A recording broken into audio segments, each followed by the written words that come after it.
So you don't use God. Instead, let God use you.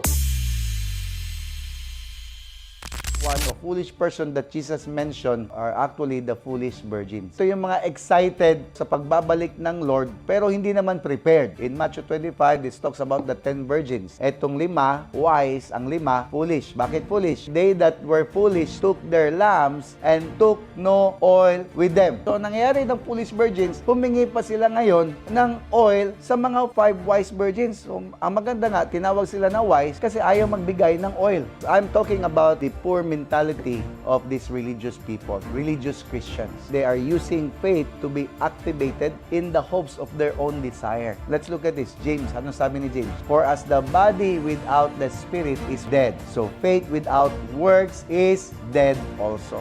Kaya, kung titingnan mo itong mga foolish virgins, they didn't make it to enter the door. So they were calling, Lord, Lord, open to us. But he answered and said, assuredly, I say to you, I do not know you. Imagine mo yan, nag-prepare ka, kaabang ka, nag-aantay ka, pero ang nangyari, na-deny ka. Kaya importante din talaga na eligible ka talaga and qualified ka as the one who is preparing. The truth is, we must not use faith to expect God to do what we want, but rather let our faith be activated to obey God. So you don't use God. Instead, let God use you. Ang mga religious kasi ginagamit si Lord para sa mga desire nila. Pero ang totoong wise na mga virgins, nagpapagamit kay Lord. Pag desire mo magpagamit kay Lord, then you will grow to become wise servant. So you don't want to be among those whom the Lord will say, why do you call me Lord, Lord, and not do the things which I say? And I will declare to them, I never knew you. Depart from me, you who practice lawlessness. Alam mo, kung kingdom ang perspective mo, hindi mo pwede i-negotiate ang law. Law is law.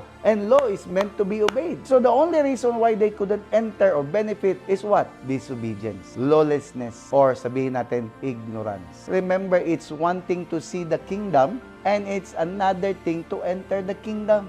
You must inherit and benefit and enter the kingdom of God.